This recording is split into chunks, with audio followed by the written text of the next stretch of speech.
No sé si ha tomado contacto con el último pronunciamiento del presidente de la Nación en su cuenta oficial de X. Aseguró: en el partido del Estado tenés los cucas y los anticucas que votan igual que los cucas, pero disfrazados. No les puedo escuchar casi nada, no puedo escucharlos. Vamos a intentar recomunicarnos con la diputada nacional Margarita Stolbizer, así se dice en español, para poder tener impresiones de lo que fue una sesión caliente, donde, bueno, se vieron las grietas dentro de la Libertad Avanza. Ya hemos hablado de los diputados libertarios que votaron en contra del proyecto, ex diputados libertarios, para ser precisos, y diputados libertarios que faltaron, que eso también es anotado en el libro de las memorias parlamentarias. Y bueno, también las fracturas en el PRO, las internas en el PRO, la discusión. ¿Está Margarita Stolbizer ahora? Sí, me dicen que sí. Sí. ¿Me escucha bien ahora? Yo la escucho Sí. perfecto. Genial. Ahora escucho muy bien. Genial, buenísimo. Le paso a leer un tuit del presidente de la Nación que podría, esto es a mi interpretación, aplicarse para usted, por ejemplo. En el partido del Estado, lo escribió hace 19 minutos, en el partido del Estado tenés a los cucas y los anticucas que votan siempre igual que los cucas, pero disfrazados de republicano. Votar a cualquiera de las versiones del partido del Estado es votar que tus hijos se vayan para Ezeiza. Ya vivimos eso y ya sabemos cómo termina. Después el tradicional, viva la libertad carajo, la libertad avanza o Argentina retrocede. Ya estamos acostumbrados, digamos, a este tipo de descalificaciones. Creo que la votación en el día de ayer, como había sido días pasados en el rechazo también al veto de la ley que protege a las personas con discapacidad y sus prestaciones, la de ayer, recordemos, fue el voto rechazando el veto al financiamiento universitario y a la ley de emergencia sanitaria pediátrica, o sea, el financiamiento al Hospital Garrahan, ¿no? Yo creo que casi ni merece una respuesta, porque él busca el descalificativo, la agresión siempre, prácticamente el insulto para intentar justificar cosas que son injustificables, ¿no? Un gobierno que prefiere bajar los impuestos a los autos de alta gama o comprar aviones de combate y no mejorar los salarios a los trabajadores del Hospital Garrahan. Es una cosa inconcebible. El Hospital Garrahan es un hospital de referencia nacional. El costo del Hospital Garrahan es ínfimo con relación, por ejemplo, a toda la plata que se puso en los últimos días previos a la campaña, a la elección del 7 de septiembre para contener el dólar, ¿no? O sea, para mejorar las chances electorales se puso un montón de plata, mucho más que la que cuesta el Garrahan. Hay que entender que nosotros no estamos brindando aumentos, cosas desmedidas. Lo mismo había pasado con los jubilados. Es apenas que no pierdan con la jubilación del último año. Por eso los anuncios que el presidente hizo este lunes pasado, hay que tener en cuenta que son aumentos para el año que viene, pero nada se ha dicho sobre la pérdida que tienen los salarios los salarios y las jubilaciones en este año. Y la otra cuestión a tener en cuenta es que el Congreso ha tenido que llegar a la sanción de estas leyes porque no tenemos presupuesto. Hace 2 años y el presidente decidió no tener presupuesto. El año pasado también lo presentó él, hizo una puesta en escena un día domingo y después retiraron de la discusión el presupuesto. En el presupuesto es cuando se discute justamente cómo se recauda y cómo se distribuyen los recursos. Ese es el momento, pero no tenemos presupuesto, entonces lógicamente hay que dictar esas leyes para darle la protección que el Estado le debe dar a esos sectores obviamente más vulnerables, que tiene que venir de Formosa, de Catamarca, a atenderse en el Hospital Garrahan, o a las personas con discapacidad, o a los que están en las universidades, ¿no? Uh-huh.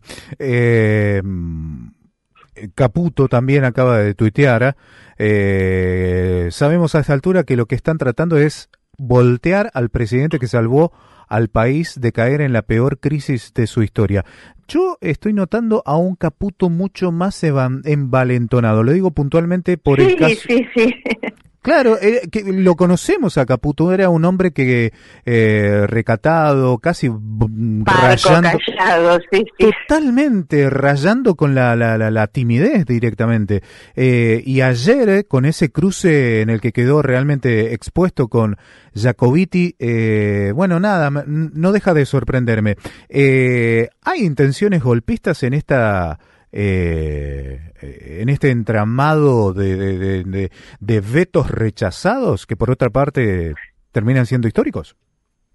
Claro, no, se imaginan que no. Además, hay que entender esto, el Congreso está haciendo lo que la Constitución nos dice que tenemos que hacer, ¿no? Asignar los recursos públicos es una atribución que la Constitución le concede al Poder Legislativo, sobre todo, como dije antes, cuando no hay presupuesto. Entonces, con mucha más razón, el Congreso tiene que sancionar las leyes en las que se asignen los recursos, ¿no?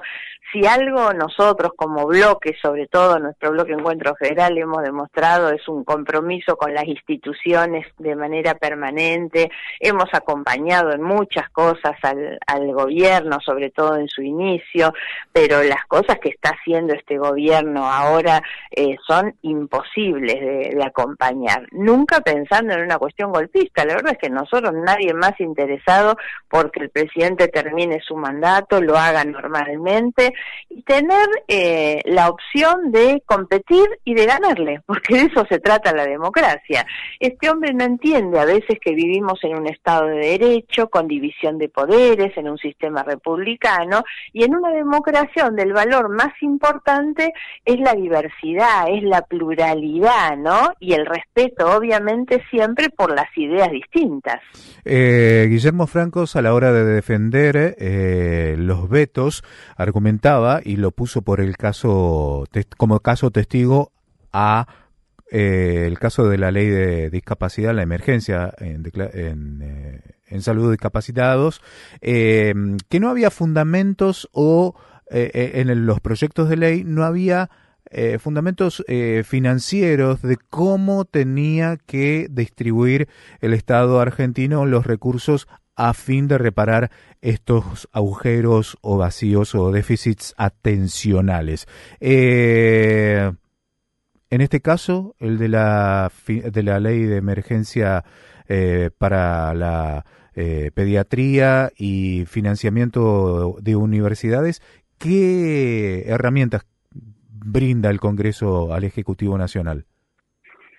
Sí, a ver, primero yo soy una convencida que ese discurso de no hay plata en un país que gasta y despilfarra plata en muchas otras cosas, pero le dice que no a las personas con discapacidad, es ya inmoral, ya no es un problema económico de cuentas, es un problema inmoral en realidad, ¿no? Nosotros cuando sancionamos, creo que fue la ley de actualización de las jubilaciones, que insisto, no era una gran cosa, solo le estábamos dando el 7.2 que habían perdido en enero pasado, pusimos un capítulo específico que eran las fuentes de financiamiento y demostramos de dónde se podían sacar los recursos, más allá de que siempre hay que entender, porque el gobierno tiene un discurso muy repetido sobre el gasto ineficiente, que en el Estado hay mucho gasto ineficiente. Bueno, si hay mucho gasto ineficiente, lo que tienen que hacer ellos, van a cumplir 2 años gobernando, es identificar ese gasto ineficiente y decir, este gasto lo destino al Garraham. El Garraham es el 0.1 de lo presupuestado para este año para la Administración Nacional, el 0.1. ¿Cómo no pueden encontrar eso, no? Con el tema de discapacidad, un agravante. También pasa con el Garraham, que hablan que hay ñoquis o que hay discapacitados truchos. Bueno, a casi 2 años de gobierno, si queda un ñoqui o un discapacitado trucho, es responsabilidad pura y exclusivamente de este gobierno, que no sabe gestionar, porque ese es un gran problema. Si ellos no han podido encontrar un ahorro fiscal del 0,1 para financiar el Garrahan, es que son unos incapaces para gobernar, ¿no? Nosotros dentro de las fuentes de financiamiento identificamos los más de 30.000 millones que se transfirieron a la CIDE, por ejemplo, a los espías. Identificamos un ahorro muy importante en el área de los registros de la propiedad automotor, que es un destino que va a parar a un fondo que nadie sabe cómo ni para qué se administra, por ejemplo. Hay un ahorro respecto de una concesión que ha hecho el Fondo Monetario y que tampoco tiene destino porque no estaba previsto con anticipación. Bueno, hay una cantidad de lugares, pero insisto, es una responsabilidad de ellos detectar dónde está ese gasto ineficiente que ellos dicen que existe y darle otro destino. Porque acá el problema, y esto también es importante aclararlo, el presidente hizo un discurso el lunes y creo que repitió 200 veces equilibrio fiscal. No se puede romper, hay que mantener. Claro que sí, pero yo decía el otro día, le ladra a la luna, porque la verdad este no es un problema, ni nadie se niega al equilibrio fiscal. El equilibrio fiscal es un objetivo que todos compartimos. El problema no es el equilibrio fiscal, sino las prioridades. ¿Qué es lo que corto y qué es lo que priorizo para alcanzar ese objetivo del equilibrio fiscal? En otra línea argumentativa, el gobierno, bueno, tiene entre manos otro, si se quiere, cachetazo de parte del Parlamento. Hoy se debatirá el tema de los ATN. Seguramente los senadores votarán en rechazando ese veto. ¿Cuál es su postura en particular? ¿Cómo ha votado anteriormente? Y bueno, ¿qué hará al respecto?